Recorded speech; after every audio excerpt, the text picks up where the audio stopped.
La liga de la ciencia es alfa, es beta. La liga de la ciencia.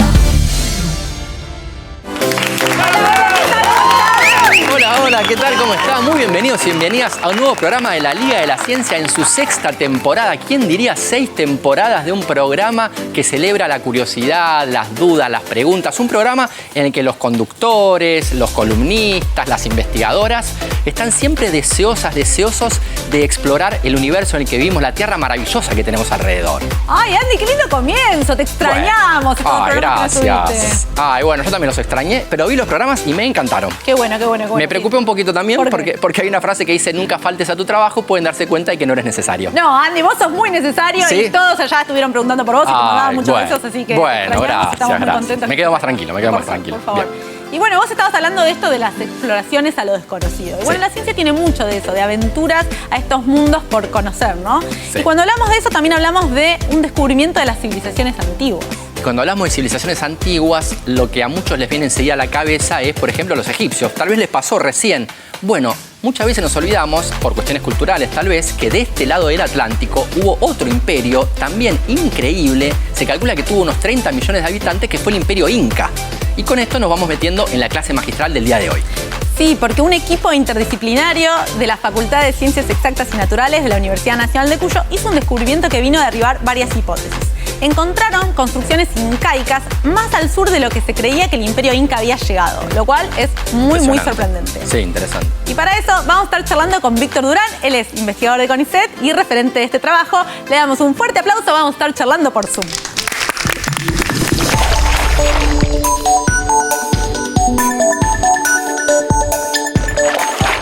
Hola Víctor, muchas gracias por tu tiempo. ¿Cómo estás? Contanos del hallazgo, por favor. ¡Qué intriga! Hola, buen día. Es un gusto estar con ustedes. Bueno, el hallazgo bueno, yo trabajo en arqueología, soy arqueólogo.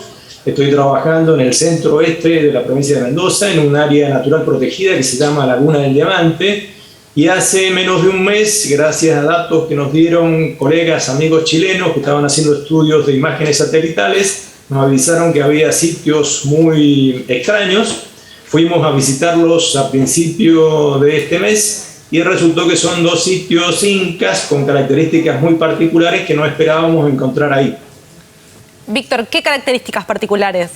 Son 2 sitios que tienen muchas estructuras. Estas estructuras son como recintos picados hechos con rocas, con líneas de rocas, que tienen un patrón muy similar a otros sitios incas que aparecen en distintos lugares de Chile, Argentina, Bolivia, Perú, etc.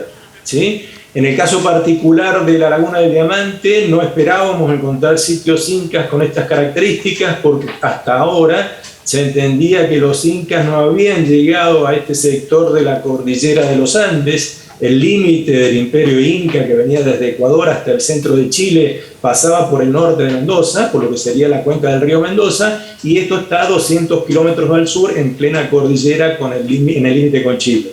Seguramente no esperábamos encontrarlos ahí, y otra característica que lo hace particularmente extraordinario a uno de ellos es que es un conjunto de estructuras pero circulares que estamos viendo y estamos casi seguros que tiene que ver con observaciones astronómicas. Wow.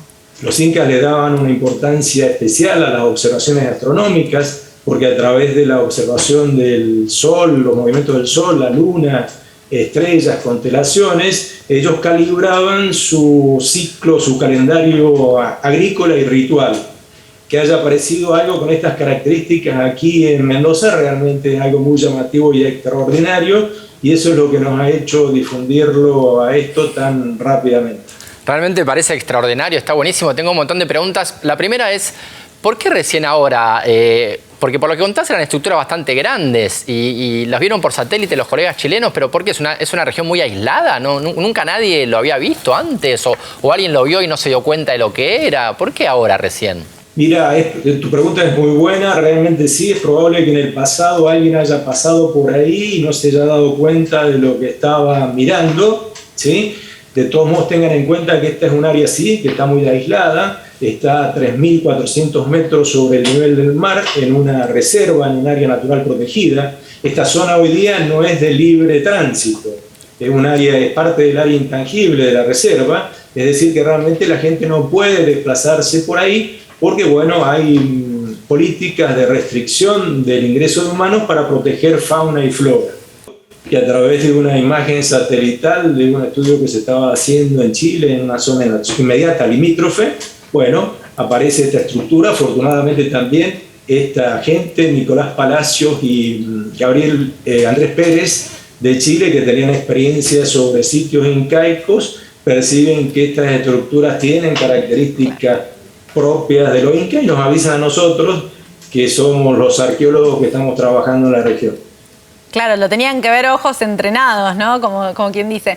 Pero, ¿y cómo se dieron cuenta de que este hallazgo tenía esta particularidad y que quizás servía para hacer estas observaciones astronómicas?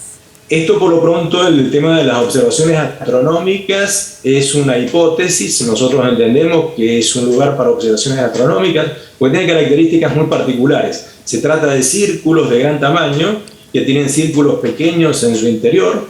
También hay pilares de rocas, o sea, amontonamientos de rocas en forma de pilares, que están orientados hacia los cerros más importantes de la región, del volcán Maipo en particular, y en algunos de estos y en algunos cerros menores también lo que han hecho es pilares sobre las cumbres de los cerros. Te hago otra pregunta. Dijiste 200 kilómetros, que este descubrimiento está 200 kilómetros más al sur de lo que se creía que había llegado a los incas.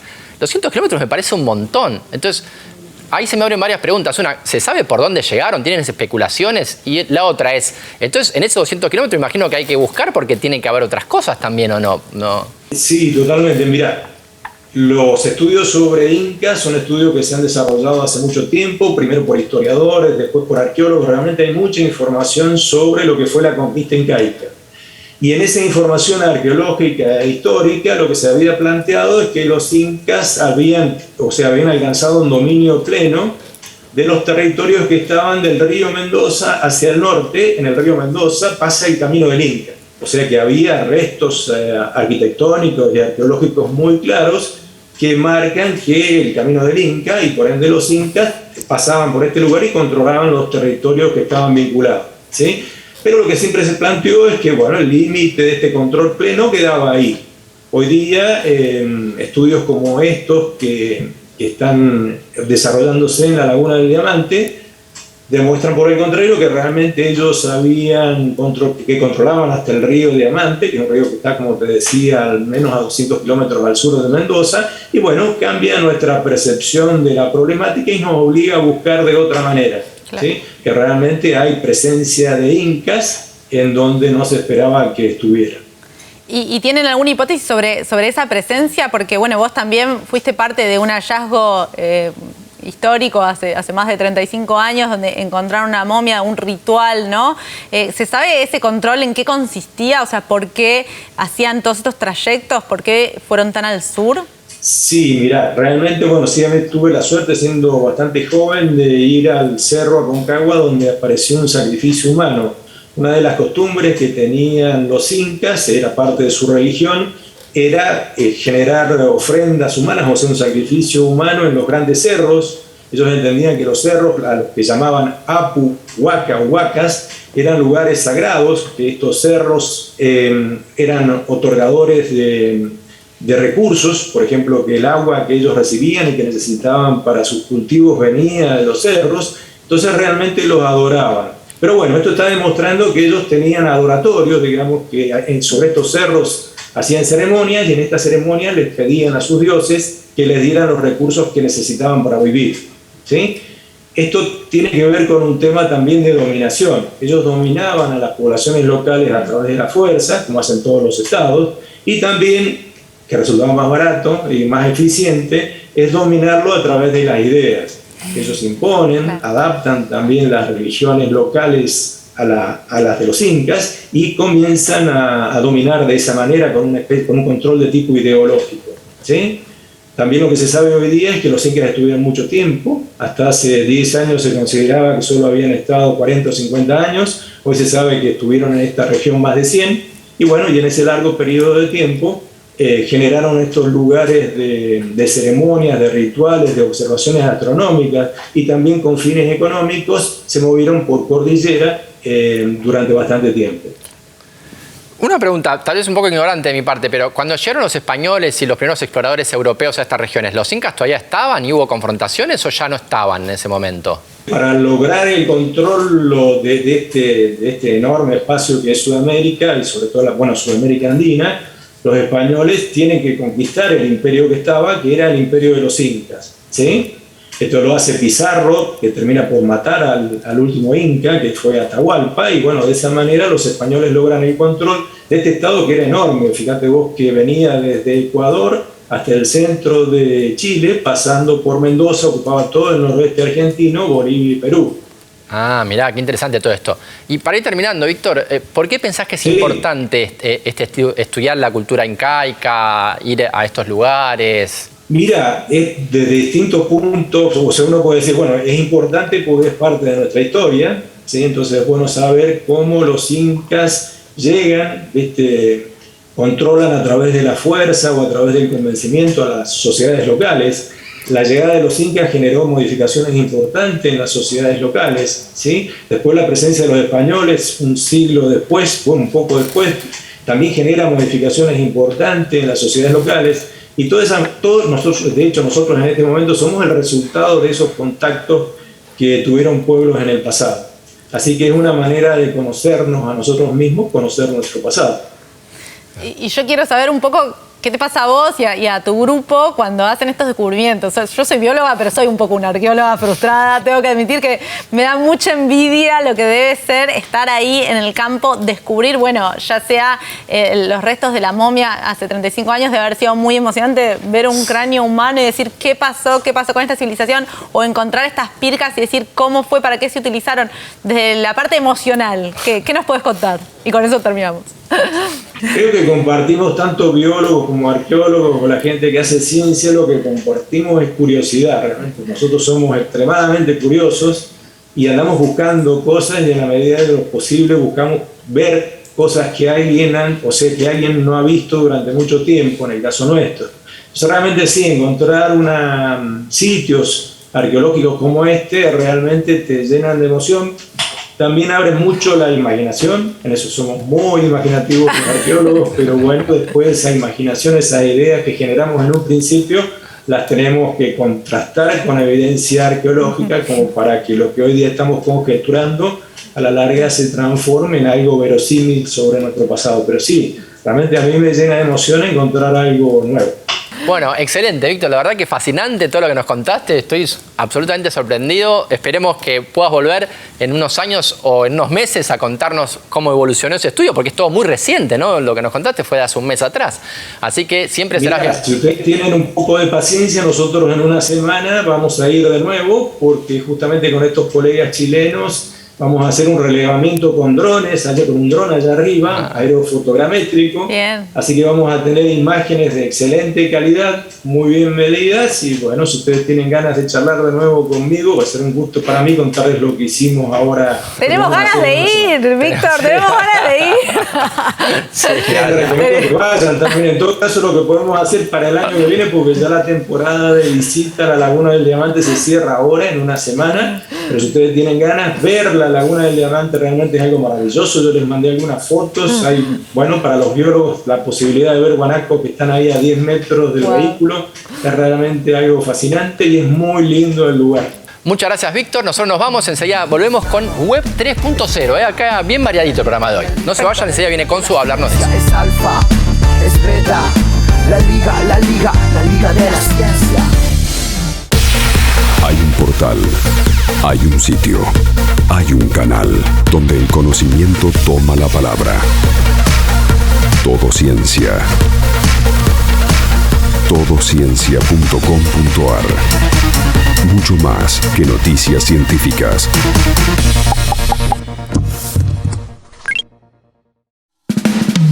Es nano, es mega, la liga de la ciencia. Es alfa, es beta, la liga de la ciencia. Nuevo bloque en la Liga de la Ciencia de las civilizaciones antiguas. Nos vamos al futuro porque vamos a estar hablando de la Web 3.0 y lo vamos a hacer de la mano de nuestra columnista que más sabe de tecnología. Ella es Consu López y le damos un fuerte aplauso. Consu, ¿cómo va? Consu, ¿cómo Muy bienvenida. estás? Muy contenta de estar acá y formar parte de la 6ª temporada de la Liga. ¿Viste? No lo podemos creer, sexta temporada. Sí, así que bueno, muy contenta de estar acá y seguir compartiendo lo que más me gusta contar y hablar y comunicar, que es sobre tecnología. Bueno, arranquemos.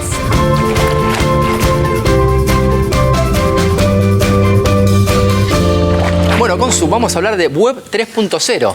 Vamos a hablar un poco de Web 3.0, que es un concepto que un poco lo venimos escuchando y bueno, tratar de entender qué es.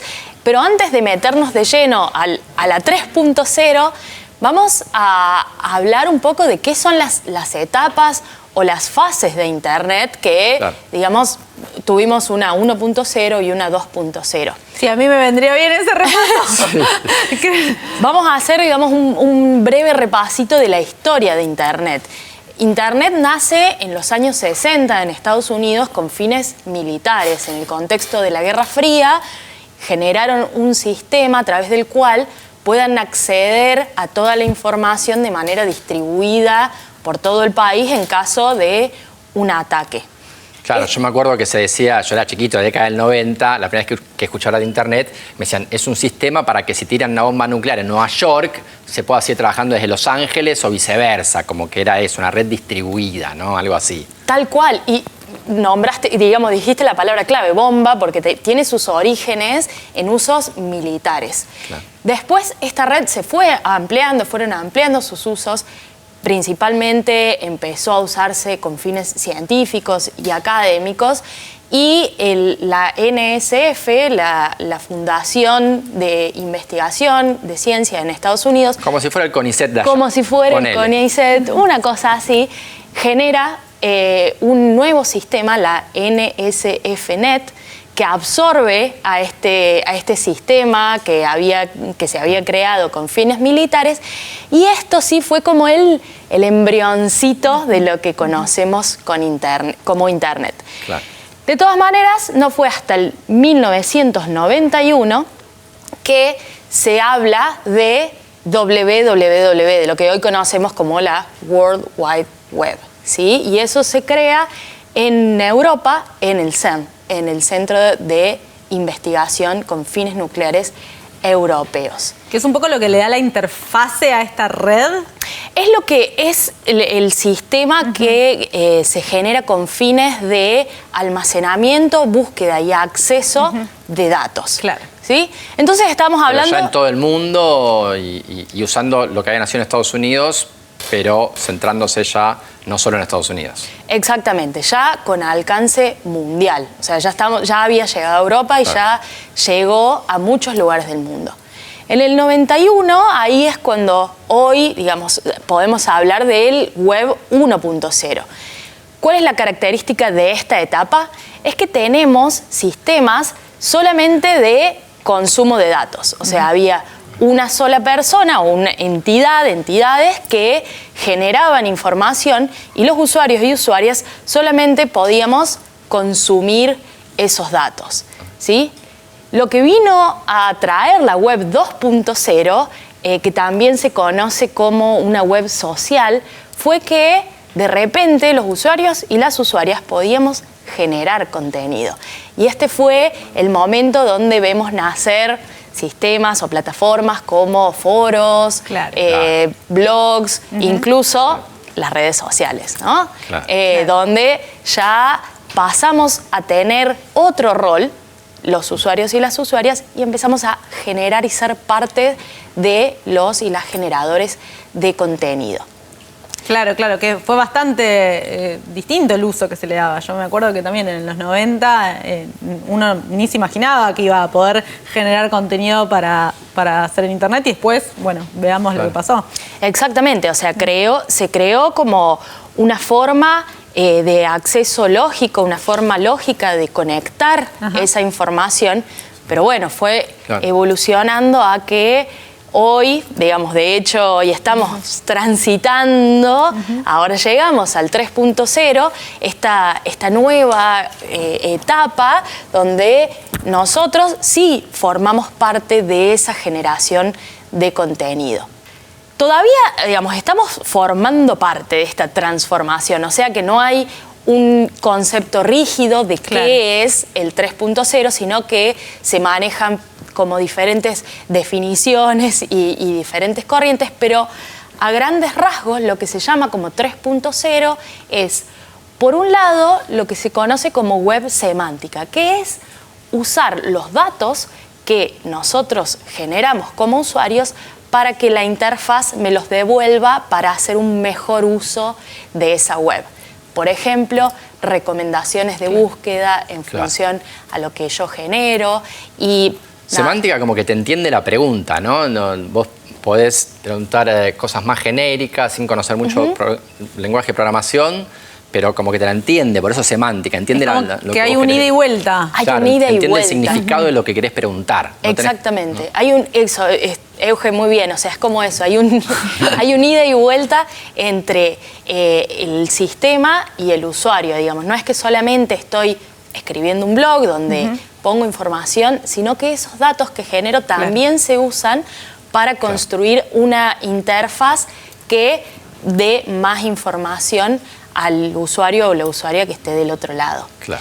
Eso por un lado, pero al mismo tiempo también conocemos como Web 3.0 a lo que por ahí escuchamos hablar de tecnología blockchain o sistemas distribuidos. Estamos en un momento en el que muchos tecnólogas y tecnólogos denuncian que la generación de contenido y las plataformas están medio en manos de unas pocas personas, claro. O sea, hoy pensemos que grandes empresas como Twitter, YouTube, Instagram definen las reglas de quién hablan, qué pueden decir, qué no se puede decir y obviamente manejan, tienen mucho poder sobre discursos políticos, bueno, ni hablar de científicos y de la información. Que eso yo lo noté, por ejemplo, una reflexión que me pasó a mí cuando suspendieron en Twitter a Trump, que de alguna manera tenía un discurso de odio, a mí me pareció bien,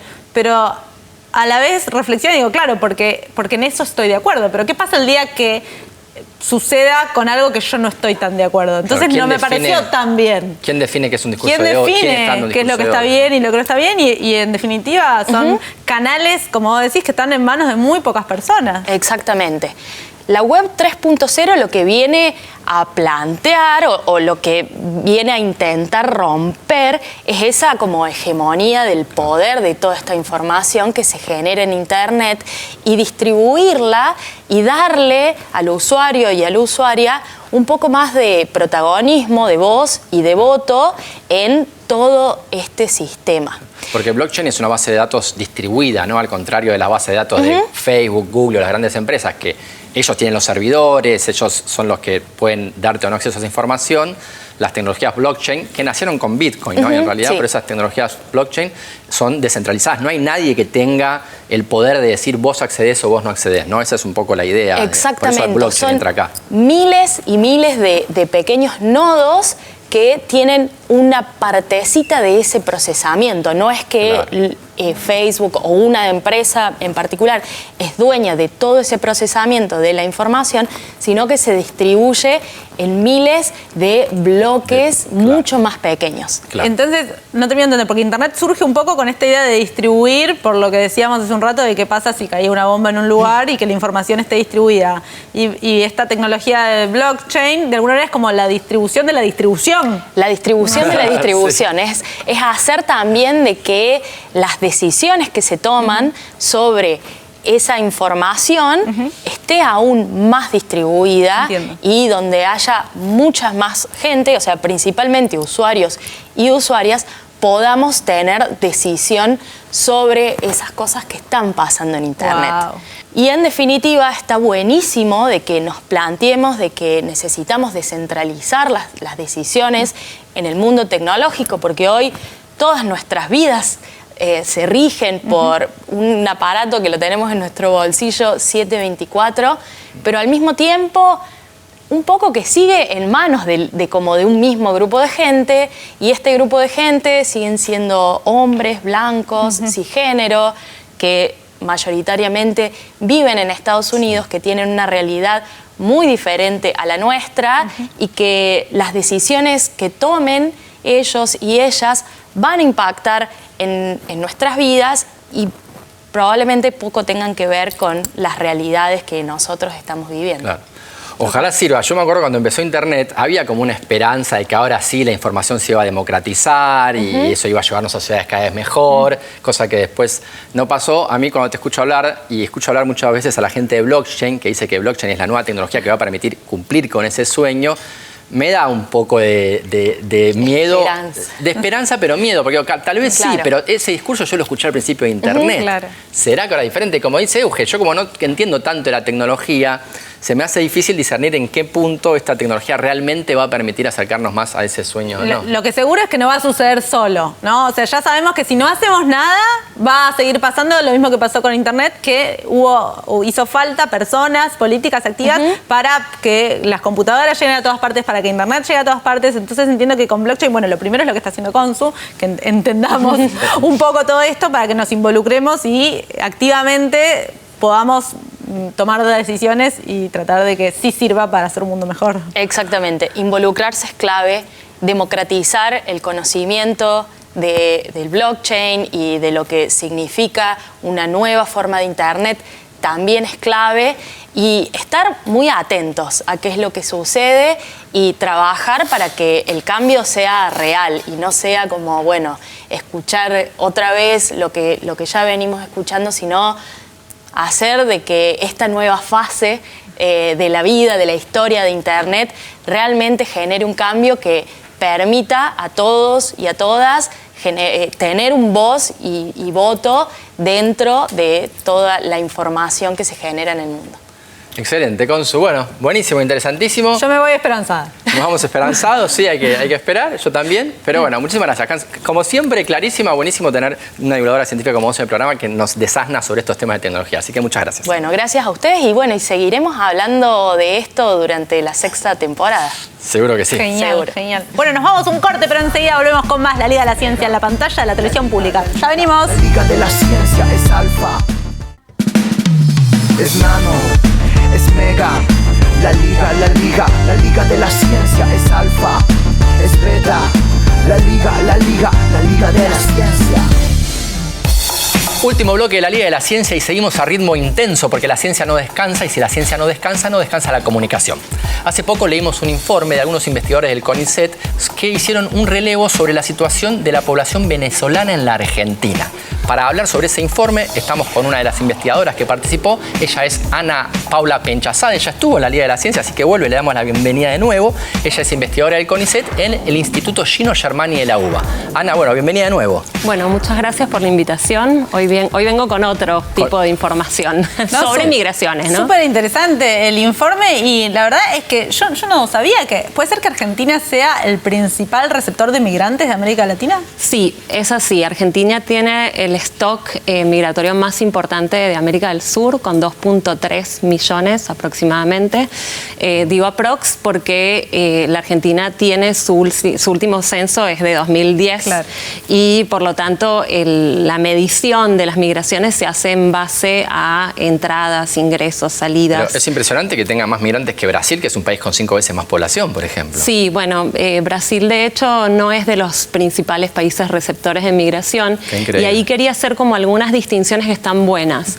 El informe del que vamos a hablar es un informe sobre venezolanos, pero la Argentina es históricamente un país de recepción, de migración, y en el aspecto específico de migraciones contemporáneas, por ejemplo, la migración venezolana, que es una migración inédita por el volumen y por el poco tiempo en el cual esa migración se desplaza, es la 6ª en el ranking de destinos, no es la primera. Okay. Entonces la Argentina tiene aproximadamente, porque hay novedades también en los últimos meses, unas 170.000 personas venezolanas residentes. ¿Y que los primeros que son países más cercanos quizás a Venezuela? Bien, el primer país, muy bien, es Colombia. ¿Sí? La migración es un fenómeno regional, sobre todo en esas magnitudes.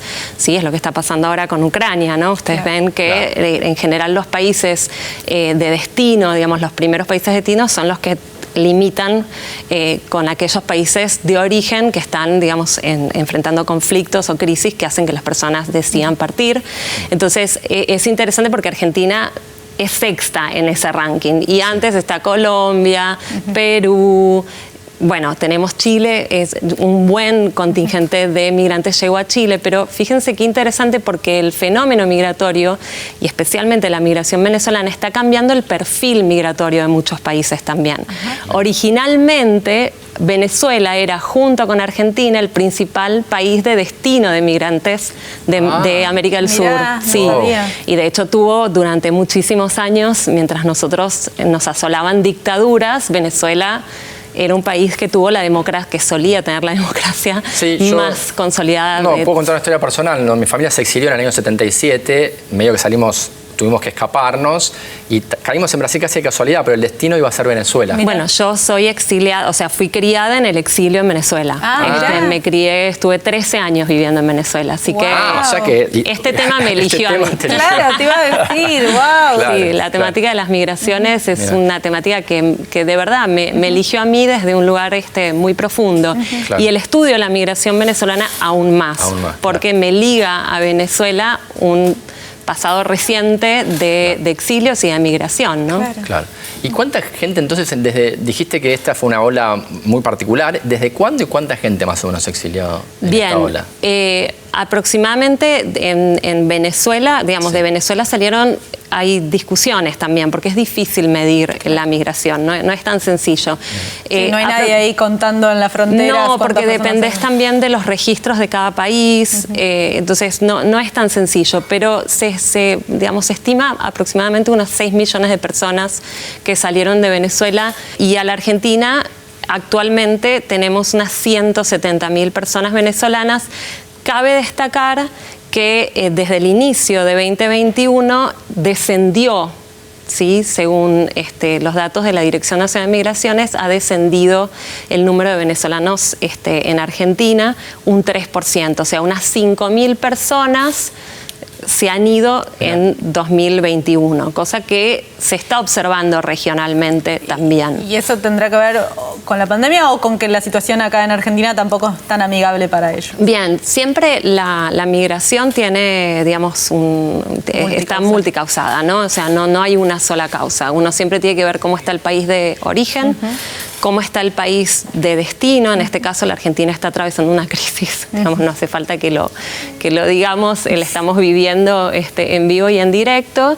Y a su vez, las condiciones, podríamos decir, a nivel internacional también han ido cambiando, y situaciones de inminentes conflictos han hecho también que las personas venezolanas vuelvan, digamos, a considerar la posibilidad de migrar, ¿no? Pero hay que evaluarlo, es un fenómeno súper reciente, muy reciente. ¿Y cómo es la situación de esa población venezolana en la Argentina, de acuerdo a este informe?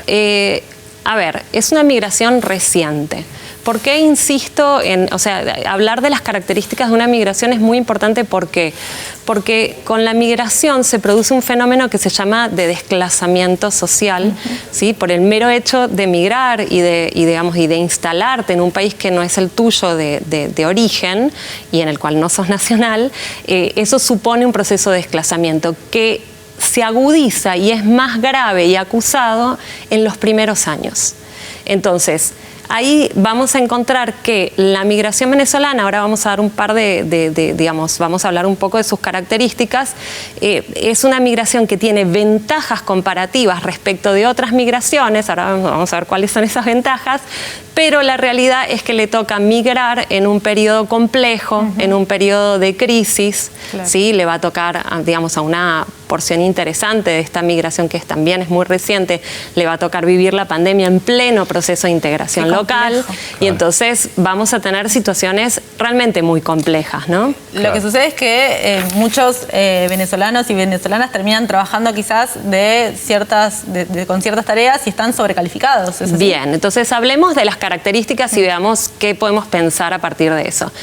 el hecho de que sea una migración reciente, es decir, que empieza a llegar con fuerza y va a tener picos importantes en 2017 y 2018, nos marca que la mayor proporción de la población venezolana, estamos hablando de más del 90%, cuenta con menos de 5 años de residencia en el país. Después, el otro elemento que es muy interesante es que en más de un 90% también se trata de población económicamente activa. Y no solo población económicamente activa, sino una población que tiene, ¿sí?, entre 18 y 40 años. Ese es el grupo etario más importante. Es decir, es población migrante joven, ¿sí? Sí. Después, el otro elemento que tiene que ver con lo que vos marcabas es que es una población altísimamente calificada. Claro. ¿Sí? Vos vas a encontrar que el 67%, casi 7 de cada 10 venezolanos que viven en Argentina tienen estudios, ¿sí?, universitarios o terciarios completos. Wow. Y además a eso se le suma otro 30% de personas que habían iniciado sus estudios terciarios o universitarios y que los vieron interrumpidos y, digamos, decidieron migrar en el medio. Entonces, un 97% de la población migrante venezolana que vive en Argentina o inició estudios universitarios o terciarios o los tiene, digamos, en su gran mayoría terminados y por lo tanto tiene una calificación muy alta. Última pregunta, tenemos que ir cerrando. ¿Hay, en el estudio encontraron diferencias de género en relación a la población venezolana? Sí, hay diferencias muy importantes y en el plano que veníamos charlando más concretamente, que es el de la inserción laboral, encontramos diferencias interesantes y preocupantes, ¿no?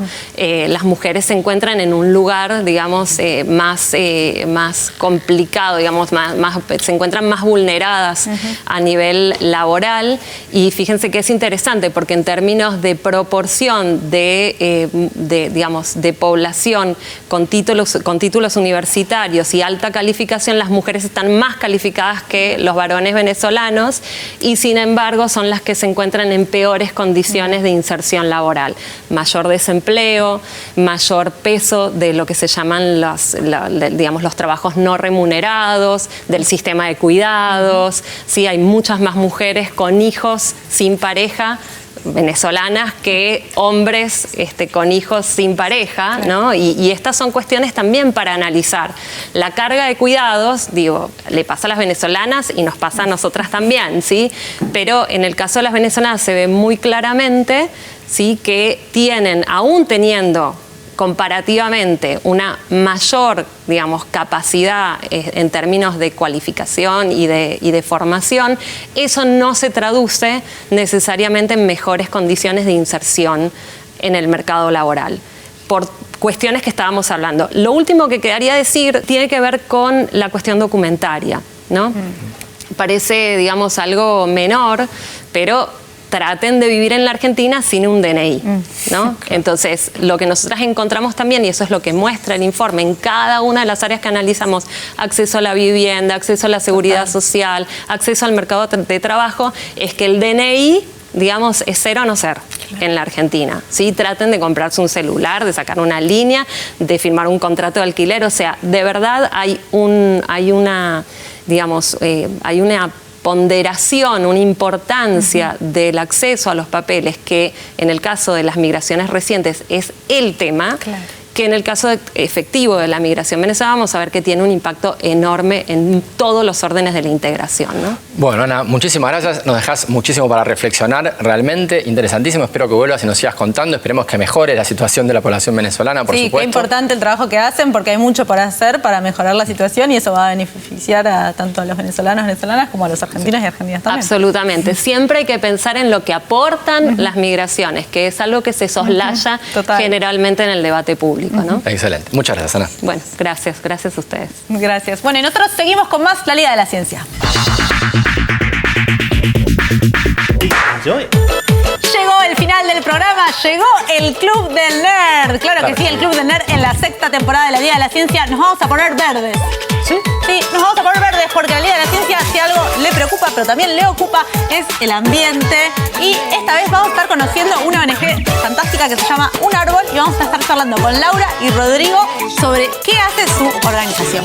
Un Árbol es una organización de la sociedad civil, una ONG, tiene 8 años de historia, que a través de los árboles nativos, de las plantas nativas, autóctonas, trata de motivar a las personas a conectarse con su propia naturaleza, no la naturaleza como algo ajeno, sino entendiendo a la naturaleza como algo propio de lo que somos parte, con lo que nos vinculamos en cada momento de nuestra existencia, y entendiendo también que estamos en una situación de crisis climática y ecológica, como bien trataron en otros programas. Sí. Me gusta tu remera. Sí, siempre, la remerita Muy bien. diseñada, está de estreno, Sí. casi. Es hermosa. Sí. Y que son todas, bueno, no veo además de plantas, veo algunos animales. Sí, un poco de lo que es la flora y la fauna autóctona del ecosistema en el que estamos, que es el ecosistema del Río de la Plata. Que está bueno entender que tiene sus propias especies y que las tenemos que empezar a valorar y a ver más en la ciudad, por ejemplo. Aquí en la ciudad hay muy poca flora nativa, entonces está bueno un poco del trabajo que hacemos, es tratar de recuperar esa flora nativa que es parte de nuestra identidad, de nuestra cultura, y que de a poco está bueno que la empecemos a reconocer, ¿no? Salir a la calle y decir, wow, mirá, ese es un tala, ese es un espinillo. Así que estamos en un proceso de recuperación de la flora y al mismo tiempo de nuestra cultura. Porque además tiene un impacto social, ¿no es cierto? La ONG tiene dos grandes programas, digamos, por decirlo de alguna forma, que básicamente lo que hacen es pasar de la protesta a la propuesta. Somos una ONG de acción. Bien. Nos gusta hacer, nos gusta Bien. poner las manos en la tierra. Bien. Entonces tenemos dos programas. Un programa de plantaciones colectivas, porque nos gusta plantar, pero plantar con amigos, plantar con la comunidad. Es como un ritual, ¿no? O sea, está bueno eso, conectarnos con una ceremonia que trasciende un poco, o sea, lo que estamos haciendo. Me gusta. Es que quizá la clave está en recuperar ese vínculo con la naturaleza. Claro. No nos interesa tanto pensar en 1 millón, 2 millones de árboles. Está buenísimo que se piense en eso, Sí. pero hasta hace poquito plantar un árbol era como una de las grandes metas de la vida y sigue siéndolo. Es como un vínculo muy fuerte el que se da al ver una semillita, al agarrar una semilla, ponerla en tierra y verla germinar y después Hermoso. que eso se convierte en un árbol. Ir y plantarlo con amigos es como algo que te transforma la vida. Así que vamos por el millón, pero empecemos por uno. Muy bien, muy bien. Esa es la primera acción. La segunda, ¿qué vas a Y decir? la segunda son los viveros de triple impacto. Impacto ambiental, impacto económico e impacto social, como bien decías, que quizás Lau nos puede contar un poco más de qué van. Sí, cómo no. Bueno, en los viveros de triple impacto lo que hacemos es capacitamos a personas, a grupos de trabajo que se conforman como cooperativas, tanto en lo que es producción de la flora nativa, como en la comercialización y bueno, y también en lo que es el cooperativismo para que se puedan conformar como organizaciones formales y puedan insertarse en el mercado laboral. Y bueno, trabajamos especialmente con personas que tienen dificultades en lo económico, Ajá. personas de barrios populares, grupos de trabajo y bueno, Y por eso crean- le llamamos de triple impacto justamente. Claro, y crean viveros con ellos, esa es la idea. Para producir alimentos también, ¿no? Sí, también. O sea, tenemos proyectos que son de viveros de flora nativa, proyectos que además incorporan la parte de la soberanía alimentaria, la producción de alimentos, los huertos agroecológicos. Claro.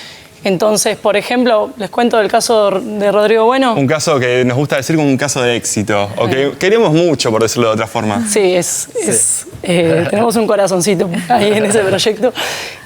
Bueno, Vivera Orgánica es un emprendimiento que lo co-creamos con el gobierno de la ciudad y con 14 vecinas del barrio Rodrigo Bueno, queda en la zona de Puerto Madero, al lado de Costanera Sur, y ellas generaron, junto con nosotros, este vivero de plantas nativas que se llama Vivera Orgánica y tienen también su huerta en la cual ellas cultivan y cosechan su propio alimento para llevar a sus casas, a sus familias. Y después tenemos otros viveros, como el vivero municipal que tenemos también con el gobierno de la ciudad, que cultivamos plantas para regeneración ambiental, para trabajar sobre los bordes de los arroyos, sobre el borde del Río de la Plata, o como restauración a gran escala. Ahí hacemos otro volumen, son 60.000 plantas por año y es quizás de la ciudad seguro que es el vivero de plantas autóctonas más grande, y no sé si del país. ¿Dónde pero queda ese vivero? Queda en Soldati, en lo que es la Agencia de Protección Ambiental, que tiene un lugar que se llama el CIFA.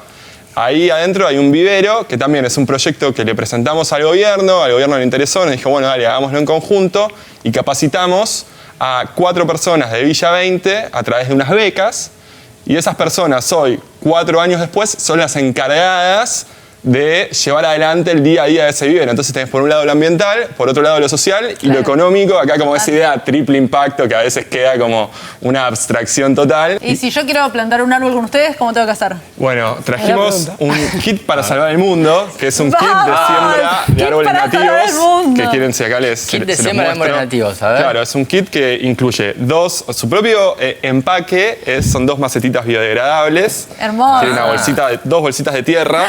Trae semillas cosechadas por nosotros mismos. Es maravilloso. Y un breve tutorial que dice por qué se llama Kit para Salvar el Mundo y por qué este nombre. Y un breve tutorial de cómo hacerlo. Y al mismo tiempo es una de las formas que hacemos para financiar la ONG. Digamos, vender este kit es una forma de tener ingresos. También tenemos un sistema de donaciones. Voy a chusmear. Sí, claro. Sí, sí. Y de hecho, esto es casi la clave. Como lo que nosotros queremos es que las personas tengan viveros en sus casas y que cuando tengan los arbolitos vengan a las plantaciones colectivas. Porque nada, acá podés tener 10 árboles creciendo. No necesitas un mega vivero ni una mega casa. Claro. En tu cocina, en tu balconcito, en tu terracita, podés tener un pequeño bosque, así que están todos invitados. ¿De qué son las semillas o es sorpresa? No, sabemos. Ahora acá Lau te puede hacer. Ceibillo y espinillo, o aromo también le decimos. Las voy a plantar. Bueno, trajeron 2, una para mí. Me lo pensaba. Sí, una para Andrés y una para mí. Ay, gracias. Y los esperamos, obviamente, en la próxima plantación, porque necesitamos manos. Para cambiar todo necesitamos sumarnos todos. Personas, vecinos, empresas, municipios. Necesitamos generar una masa crítica grande, hacerlo con mucha conciencia y trabajar en un cambio que es posible. ¿Y qué les pasa a las personas que los conocen? ¿Cómo se transforman? No, de todo, pero en las plantaciones, sinceramente, vemos cómo las personas se van conmovidas, se les cambia la cara, la energía. Muchas veces te dicen, wow, o sea, tengo que hacer esto más seguido, necesito más contacto con la tierra.